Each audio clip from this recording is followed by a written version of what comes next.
Hello.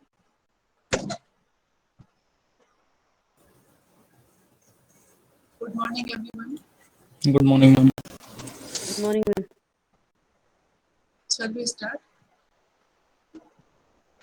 People are still joining.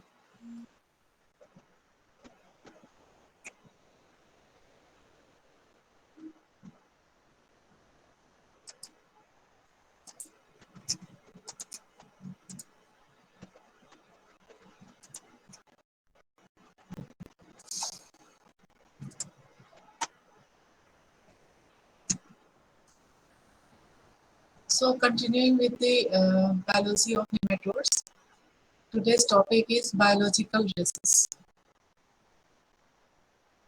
Anybody can say what is biological races?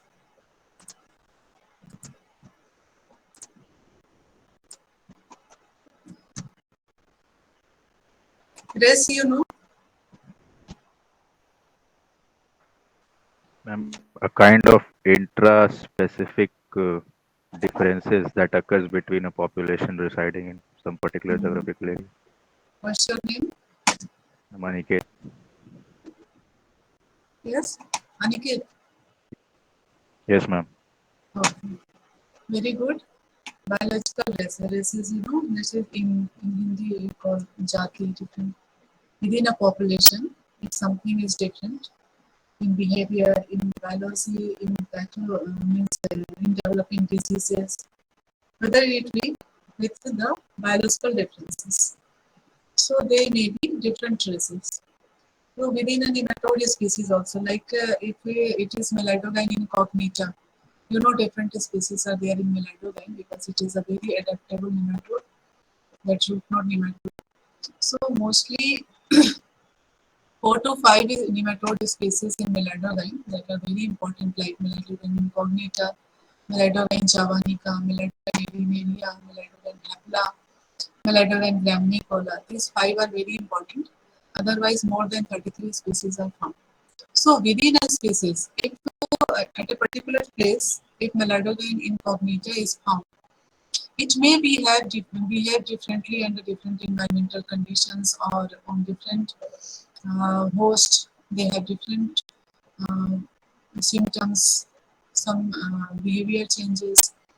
So because of that environmental conditions, like sometimes very high temperature may be there, sometimes very that is flooding condition is there, then to some nematodes may find their survival by adapting that environment.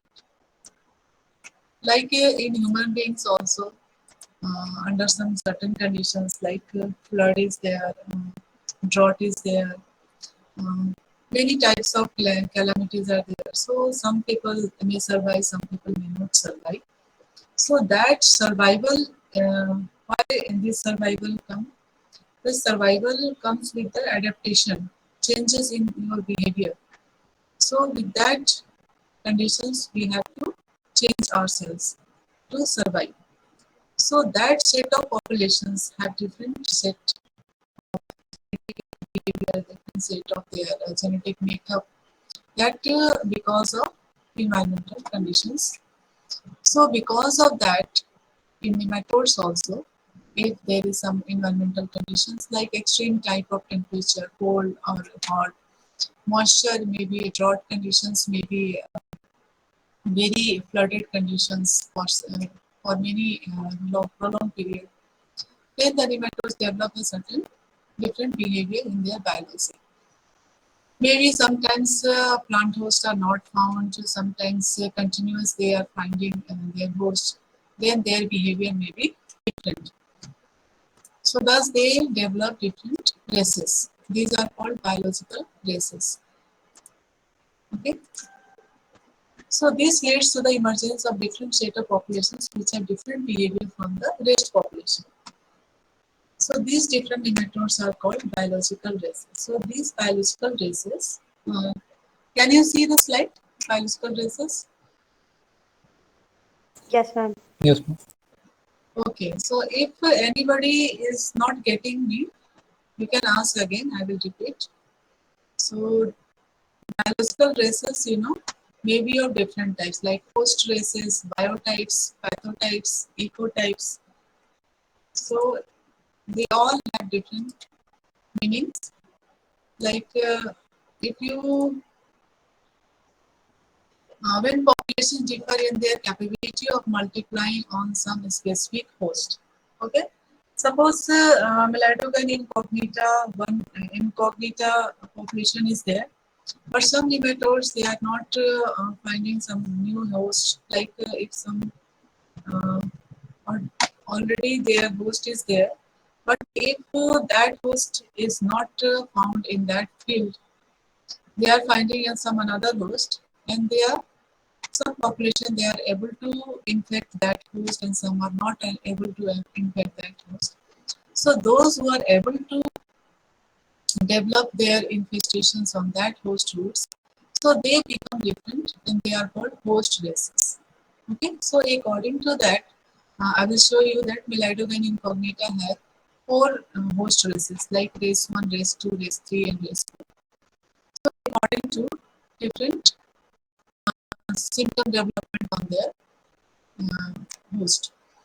And then again is this biotypes. Biotypes means when population differ in respect of their reproduction potential on plant host genotypes.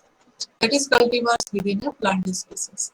Suppose some uh, paddy is there and some Melidolen granicola species, they have different reproduction potential. Means their egg laying capacity may be reduced, their egg laying capacity may be enhanced, because you know in paddy different types of cultivars are there, many types of varieties are there, cultivars are there. So on different cultivars, on different varieties which we plant, which we cultivate in our field, they may get different reproduction potential on that plant host genotypes. So according to that, they have to adapt, because you know that Melatonin incognita. This is I am giving one example. Maybe different, in paddy, 4 to 5 plant nematode are attacking. Like some are ectoparasites, some are endoparasites. So they may get different environment inside the plant because they have these plants are different genotypes. So according to that, their reproduction potential may get different. So because of that, if they develop on that genotype, their biotypes, their biological behavior changes. So these are called biotypes, which are different from the original population. Some are pathotypes, like if same individuals are there, and some populations can infect, or can develop the disease symptoms differently, and some produce the disease symptoms different. Then the capacity of producing diseases is different. So that's why they are called pathotypes. So according to that, they will be differentiated. And the last one is ecotypes. Ecotypes means maybe the thermal regimes have different thermal regimes. They have developed different optimum activity. Like if in Antarctica region, you may find that same nematode, they have different activities in their adaptation of that environment. So in that condition, that nematodes which have developed their capacity to infect that plant roots, or that any other like predators are there, if they found the other nematodes in that condition to infect, to feed on that, these are called ecotypes. So totally host races, biotypes, pathotypes, ecotypes. So within a species, they are so Aniket told you already that within a species like intraspecies, these races, biotypes are found, and these are very important for the control of that population. If you know the behavior, if you know the biology, then you can plan for a control or management practices. Because management is not only for the only the pesticide control or any particular type of control. So you may get the change in plant population, change in the time of sowing, change in the time of transplanting.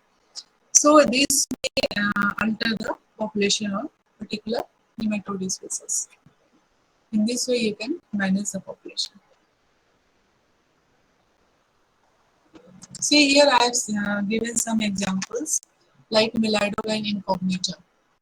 If you have in this genotype of cotton like delta pine and NC95 of tobacco, then according to the development of nematode, the development means they can produce or not reproduce on this plant.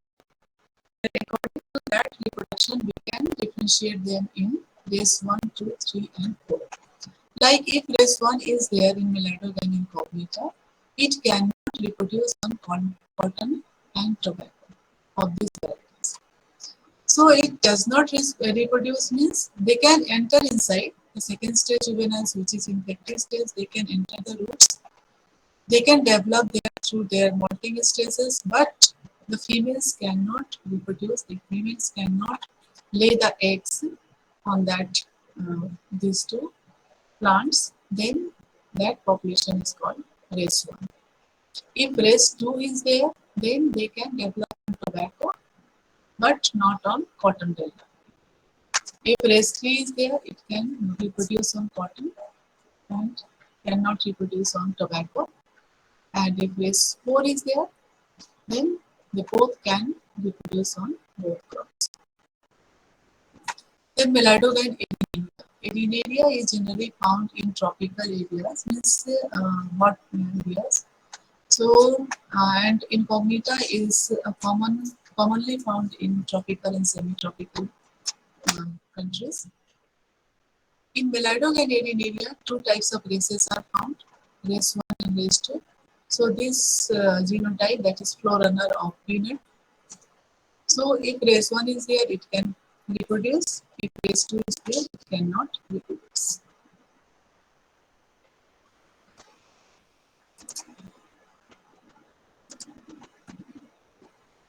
Now the Rhotilenculus leniformis. This is all what type of the Rhotilenculus leniformis nematode is there? Anyone can say? What is its habitat? Like Melidogyne incognita, it is a completely endoparasite.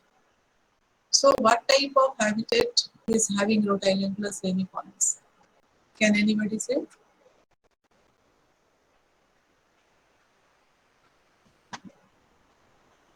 Are you listening me? Hello? Yes, ma'am.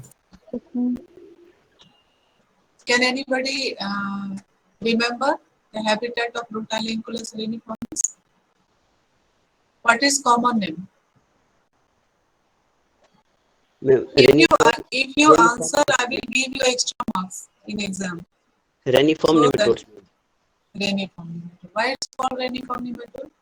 Because it have a kidney shaped like, ma'am.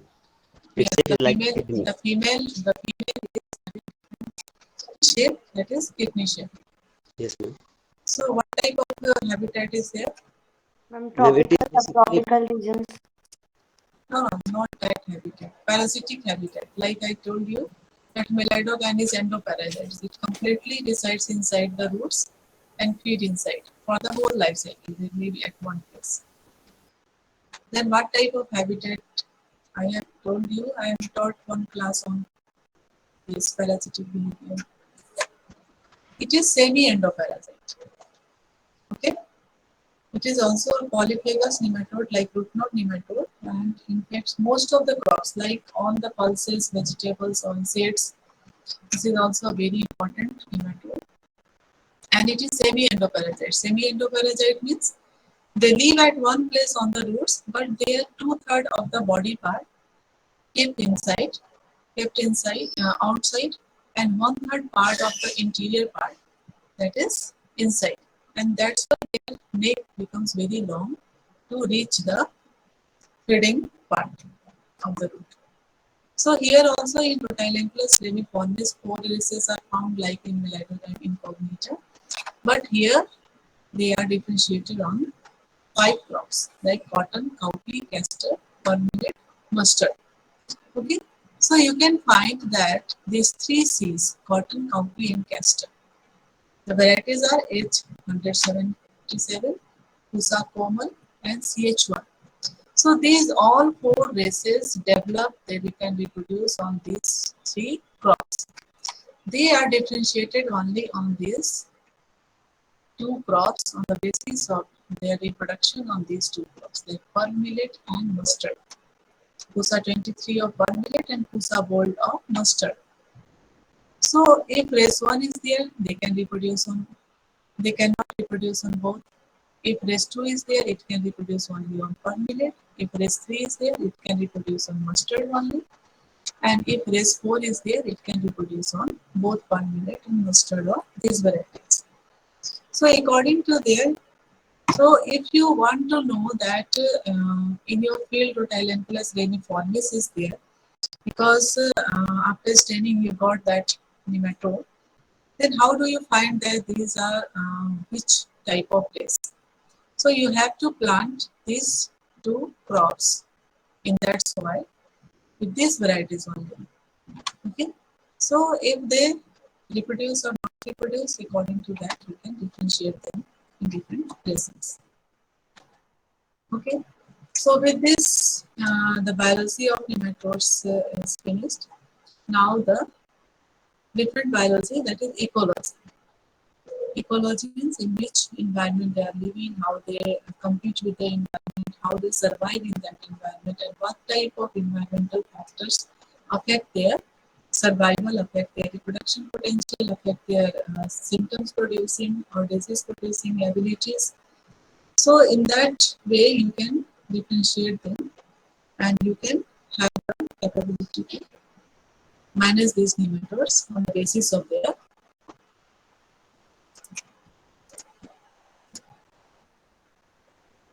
I will not allow anyone now. 50% of the course is complete today. So what is the nematode ecosystem? You know, most of the nematodes, more than 90% of the nematodes, they live in soil only. 10% of the nematodes you can find on the shoot part of the plant. So within the soil environment, you can find many types of roots, many types of soil microflora, many types of soil microfauna. In soil microfauna also you can find viruses, bacteria, fungi, different types of different species of these microorganisms are found in the soil. And in that environment, nematodes are also there. So the nematodes may also be free living plant parasites, predators, or saprophagus. So many types of nematodes are also in that soil environment. So they all are interacting with each other.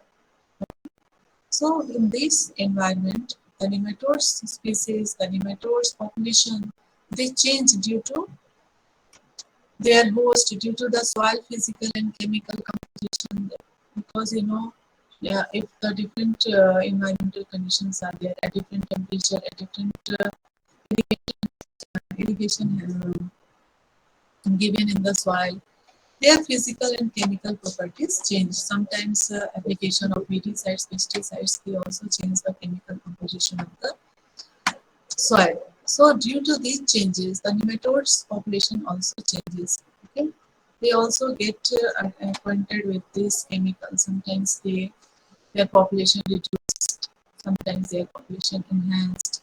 Okay, if the suppose irrigated condition is there, then some nematodes may be able to survive, some, but most of the nematodes they get destroyed because they don't get enough air for the survival. So they may be their population may be influenced by the biotic and abiotic factors. Biotic factors means different types of microorganisms and different types of plant host. So because they, the plant parasitic nematodes, they need host to the, for their survival. So these biotic factors are very much important for their ecological conditions. Now the abiotic factors, you know, temperature, moisture, Then pH, soil physical condition, different types of soil physical conditions like soil composition, soil irrigation capabilities, then different soil structure, soil physical properties, in soil chemical properties, the chemical composition of the soil, the fertilizer and the phosphorus, uh, different types of NPK, the manganese, potassium. Their composition may be influenced by different environmental conditions, and they ultimately influence the nematode populations. So in biotic ecosystem, you may get different types of host plant roots, the variety of plants and their roots that may be of the food or plant parasitic nematodes. So maybe they are favorable for the nematodes, maybe not favorable for the nematodes, because if the nematodes are polyphagous, they rarely escape the plants. Maybe some of the plants they may not infect, but most of the plants they infect.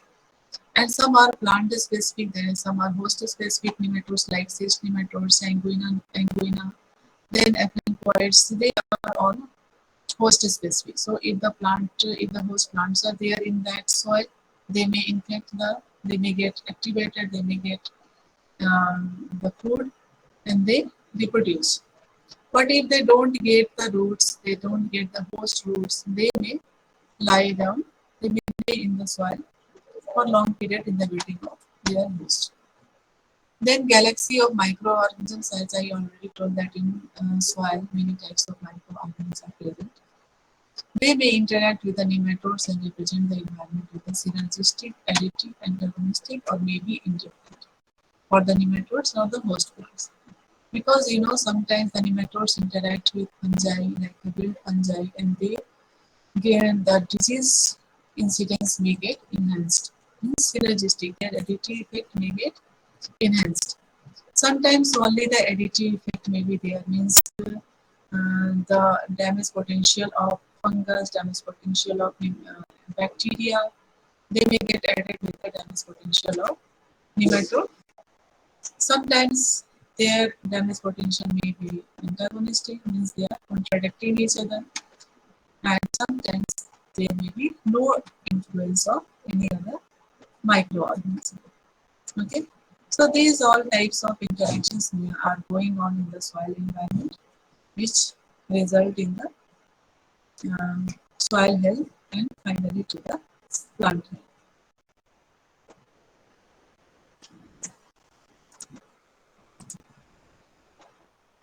Now, how the nematodes are distributed in the soil. So there may be many concepts. The three concepts are there. They may be uniformly distributed, randomly distributed, and clustered. So in this uniform and random distribution, this is imaginative distribution. In uniform distribution, you may imagine that at certain distance, the nematodes are distributed everywhere. But this is not possible because nematodes, where they get food, they get clustered there.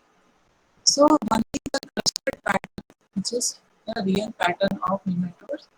So maybe if the predators are there, if they get the other nematodes in the vicinity, they gather there and feed on that.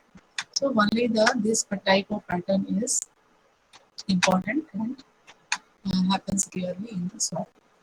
Random distribution means when the nematodes are randomly distributed somewhere, it is not found somewhere, it may be found.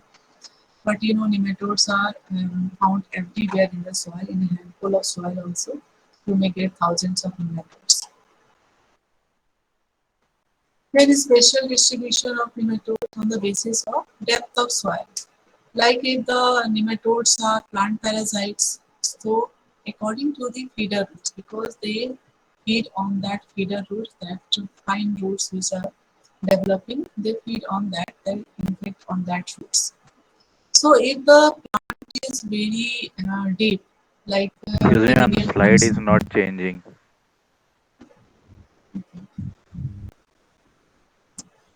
now, Yes, ma'am.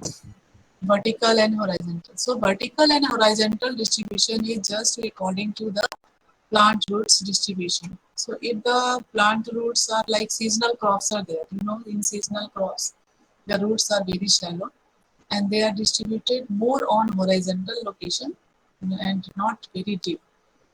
So in that case, where the feeder roots are present, the nematodes are present on that feeder roots and in fact on that roots only. So in that case, you may find the nematode population in the horizontal area only. And in vertical conditions, so mostly the perennial plants and that trees, most of the trees like mango tree, then guava tree, then papaya is very shallow, but then papaya, banana tree. So you may find at deeper roots or at deeper roots also some nematodes are found.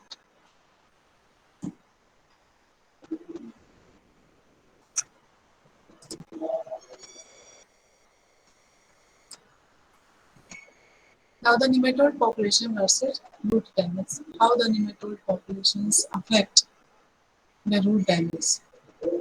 So the capacity of a nematode species to cause diseases to a susceptible crop depends on many factors like initial nematode species population.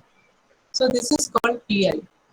So if the PI is very high, like in nematodes, if 2 nematodes per gram of soil is present, 2 nematodes means that nematode should be plant parasite.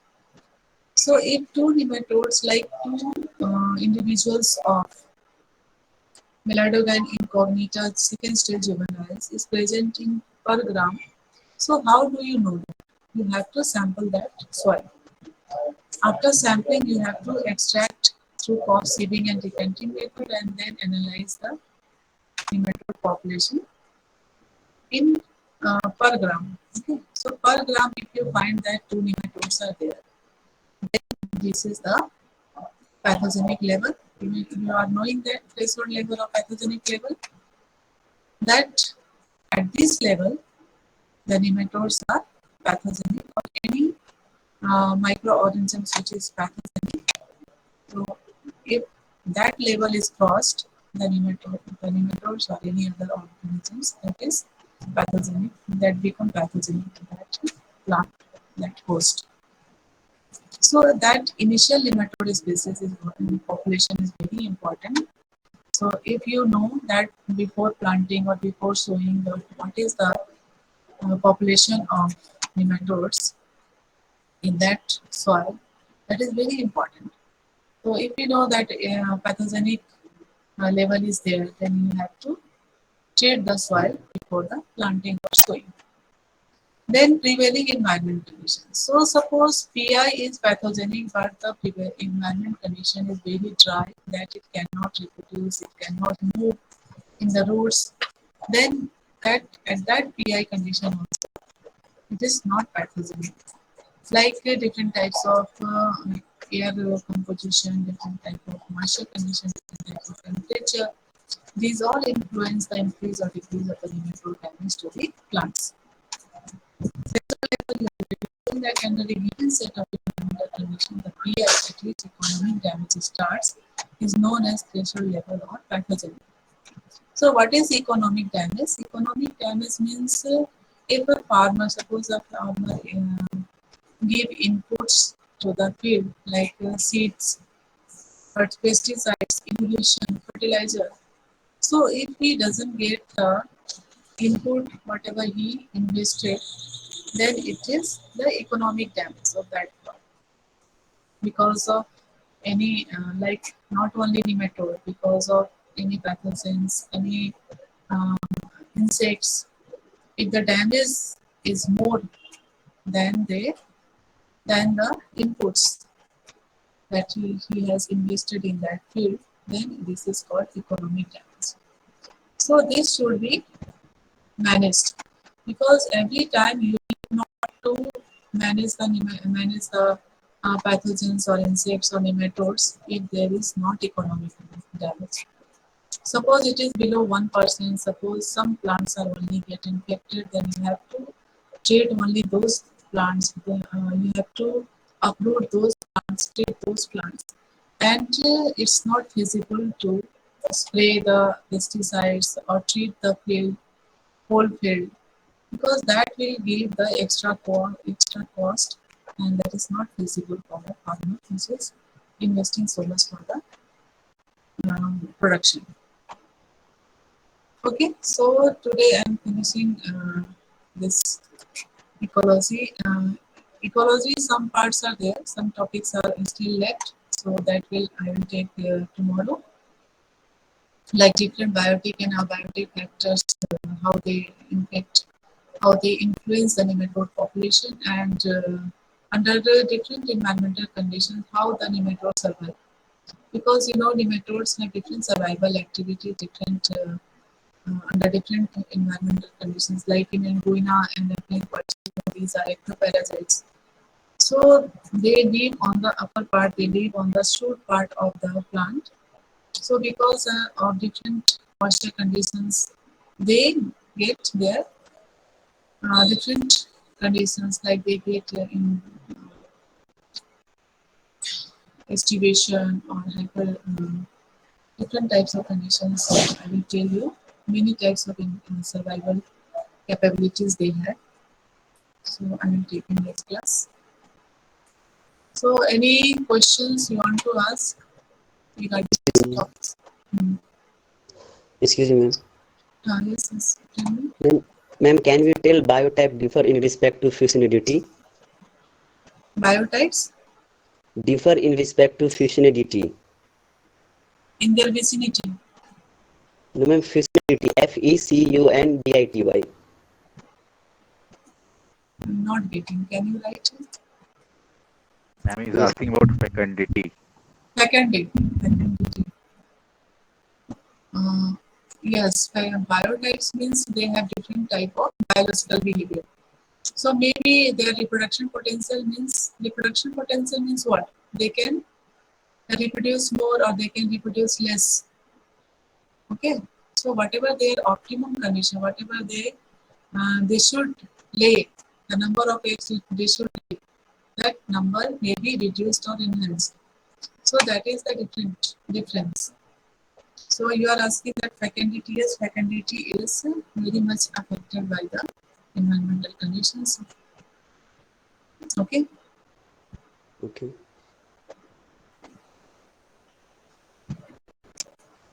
Excuse me, ma'am.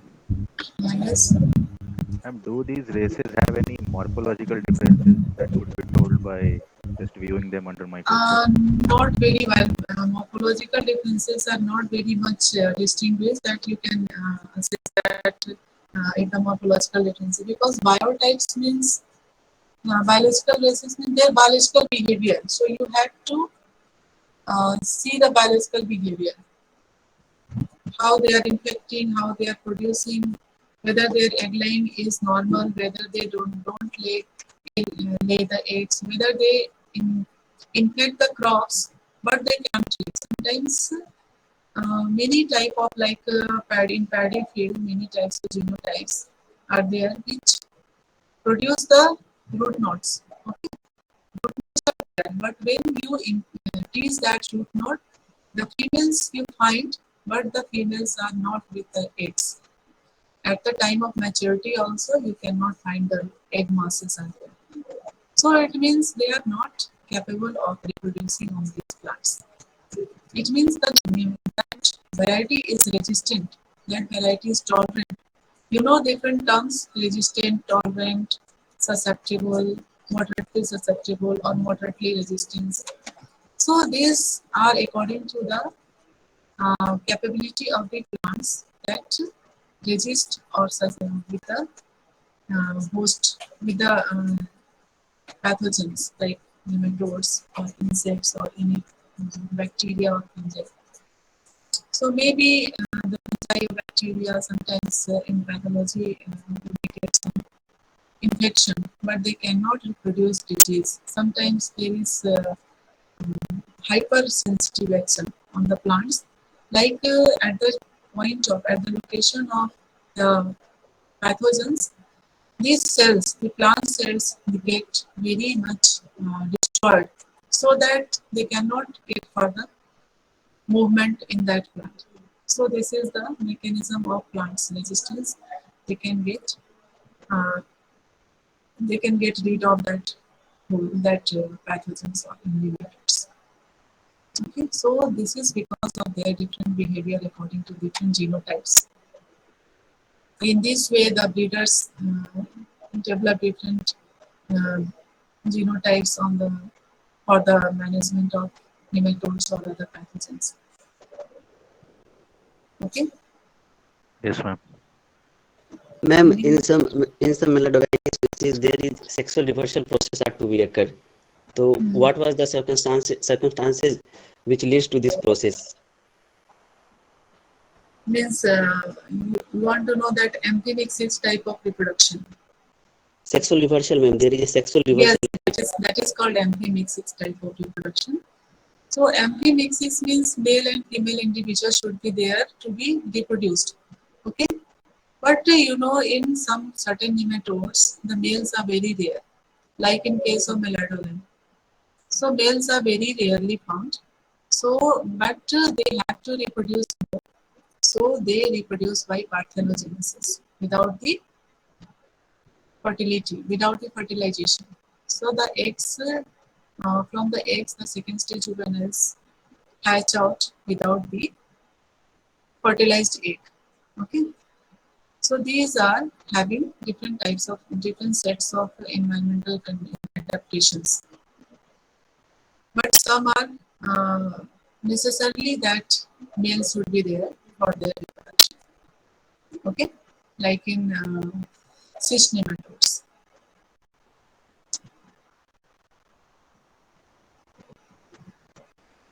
Get it? Okay, ma'am. So if you are interested, you can find on internet different types of papers are there. Host stresses, host species, and types. So that in that way you get more clear picture. Okay. Okay, ma'am.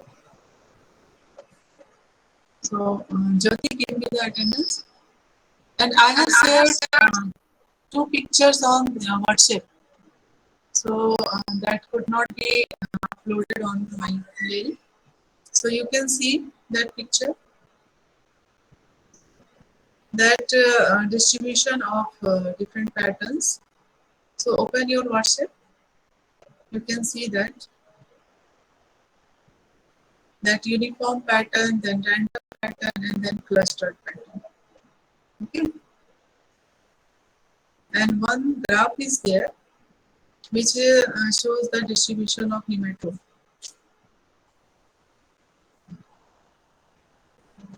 So that curve shows the tolerance level of plant. So up to some population, then the plant tolerates the nematode population, but after that it decreases very sharply. So if the nematode population increases, that doesn't mean it again tolerates that. So at high population, the plant yield goes very low, and after that, it again will lose when it is maximum. Then the population get established.